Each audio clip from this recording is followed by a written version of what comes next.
Oke, selamat pagi. Selamat beraktivitas, sahabat pengangguran. Hari ini saya akan membagikan pembentukan percabangan pada tanaman anggur. Kebetulan ini saya lagi pembentukan cabang sekunder ya, yang mana nanti kita akan kupas di sini. Yang dimaksud dengan percabangan sekunder, primer, sekunder, dan tersier itu seperti apa. Jadi ini adalah anggur varian Ninel ya. Ninel yang saya tanam 1,5 bulan yang lalu ya. Ini pertumbuhannya.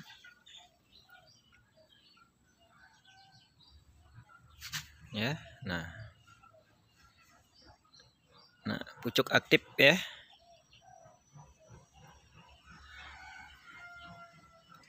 Jadi secara umum atau yang sering dibahas di grup pengangguran ya, sama Suhu dan kawan-kawan senior, bahwa agar kelihatan rapi sebenarnya ya, rapi dan terlihat bagus, sebaiknya anggur itu kita bentuk percabangannya. Selain itu juga nanti kita memudahkan untuk pembuahan. Walaupun sebenarnya anggur itu dimanapun dia bisa mengeluarkan bunga ya. Di batang primer dipotong dia bisa mengeluarkan bunga, di batang sekunder dipotong bisa dia mengeluarkan bunga, di batang tersier pun demikian.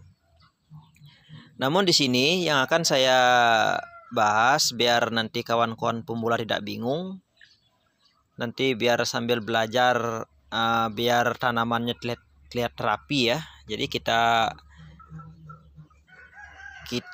bentuk saja percabangan anggur kita itu seperti yang pada umumnya dibentuk para senior kita. Nah, jadi kalau ini kita tentukan dulu sistem perambatannya. Sistem perambatannya itu mau sistem perambatan apa? Kalau saya ini adalah sistem perambatan para-para namanya. Nah, tinggi para-para ini adalah 160 ya, kurang lebih 160 tinggi para-para. Kenapa harus 60? Karena memudahkan saya untuk merawat, karena tinggi saya adalah 160-an. Jadi kalau saya bikin lebih tinggi lagi, maka saya akan kesusahan nanti untuk merawatnya ya.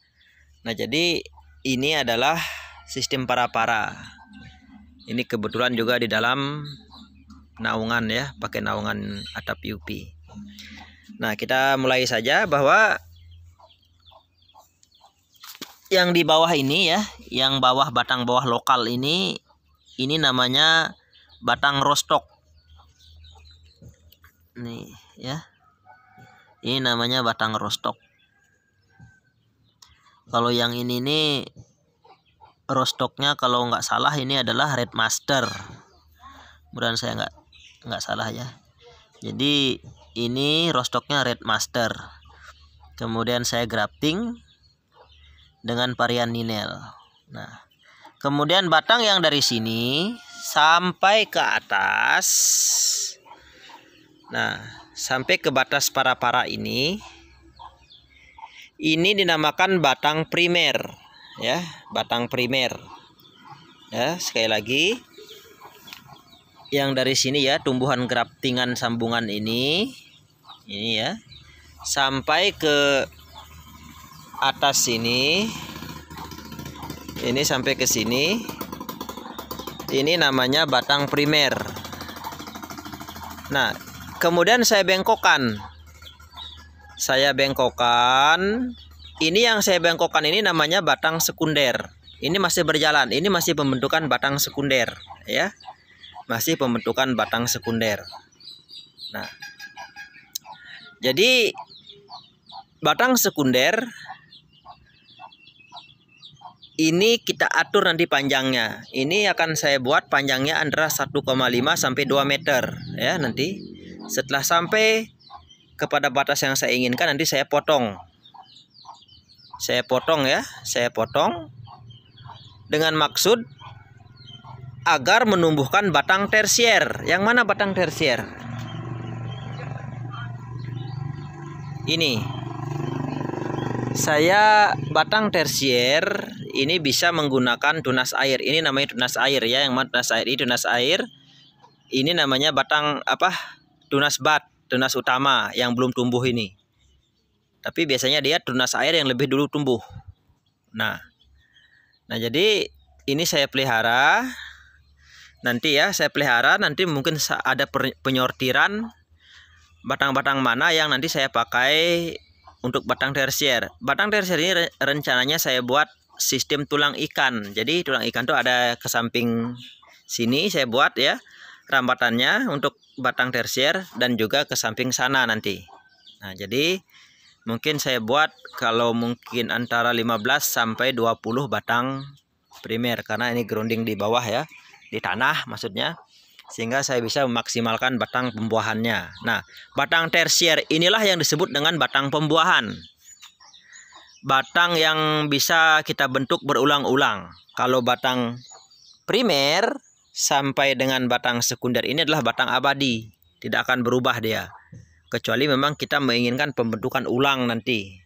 Kita potong di bawah. Nah, kalau batang tersier ini, batang pembuahan ini dia akan terbentuk, kita bentuk berulang-ulang. Begitu selesai pembuahan kita bentuk lagi. Begitu selesai pembuahan kita bentuk lagi, gitu ya. Nah, jadi kawan-kawan sesama pemula mungkin bisa menentukan kalau baru menanam anggur. Nanti rambatan yang saya pakai apa? Nah, kalau misalnya rambatannya misalnya seperti saya ini, rambatan para-para, bisa seperti ini caranya ya menentukan.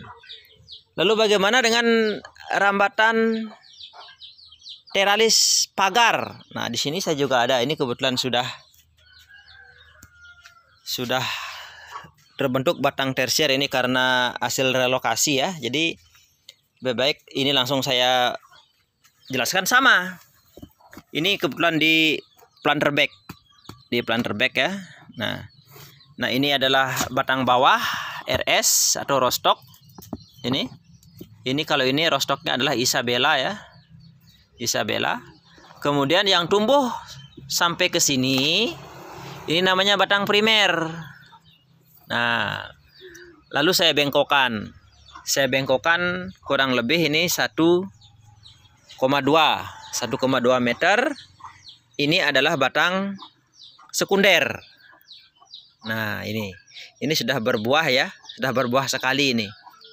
Jadi batang tersiernya adalah hasil bentuk ulang. Nah, ini adalah batang tersier pertama dulu. Sudah berbuah, saya potong lagi pembentukan batang pembuahan ulang atau batang tersier. Nah, ini batang tersier sudah terbentuk semua. Nah, ini adalah sistem teralis. Seperti ini. Nah, kemudian nanti setelah batang tersier ini terbentuk maka kita harus batasi pertumbuhannya. Kalau saya antara 20 sampai 25 daun. Nah, ini saya batasi. Di sini potong dengan harapan batang tersier ini cepat membesar ya. Nanti setelah berwarna coklat baru kita mulai masuk pupuk pembuahan. Nah, jadi itu ya kalau sistem teralis. Jadi kawan-kawan pemula tidak usah bingung ya kalau membentuknya ini.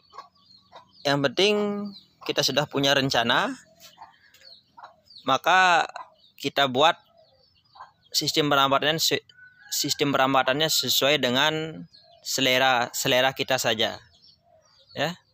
Nah, kita kembali ke sini lagi. Tadi kemarin ada yang bertanya kepada saya, Om, itu cabang-cabang yang tumbuh di batang itu diapai? Nah, ini cabang, ini tunas air yang tumbuh ya, ini tunas air yang tumbuh di cabang ini. Nah, ini kita batasi, jangan dibiarkan dia tumbuh terus. Batasi antara 5 sampai 3 sampai 5 daun. Sesuai dengan selera saya. 3 sampai 5 daun. Nah, seperti ini misalnya saya 1 2 3 4 5. Nah, ini saya potong sini. Saya batasi. Gitu ya. Nah, ada yang 1 2 3 ini dimakan ulat ini. Ya. Ini saya potong di sini. Nah, sehingga nutrisi tidak kemana-mana ya, nutrisinya dia terfokus ke batang ini. Dan jangan dihabiskan. Kenapa? Untuk penyimbang, agar batang ini tidak gepeng nanti. Dia biasanya kalau dibuang langsung sejak dini, dia batang ini gepeng ya, kurang baik. Kalau gepeng itu tidak baik untuk dilihat lah. Nah, itu ya. Jadi kita batasi sampai di sini nih, sampai di batang primer ini semua kita batasi 3 sampai 5 daun. Kita batasi 3 sampai 5 daun. Nah, kalau tumbuh lagi dia misalnya seperti ini, tumbuh lagi, kita sisakan 1 daun. Nah, ini sisakan 1 daun ya. Sisakan 1 daun dia kalau tumbuh lagi. Jangan biarkan dia tumbuh terus. Kalau tumbuh lagi di ketiak ini, tunas airnya kita sisakan 1 daun. Nah, begitu berulang-ulang sambil menunggu batang tersiernya terbentuk. Nah, itu ya kira-kira sahabat.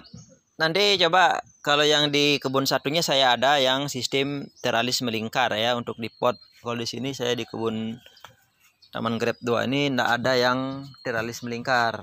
Sini teralis pagar saja sama rambatan para-para. Cukup ya kawan, sahabat, mungkin itu dulu. Nanti kita terus perbaharui ya, berbagi informasi di channel Taman Grep ini. Terima kasih. Salam sehat, salam pengangguran dari Kalimantan Selatan.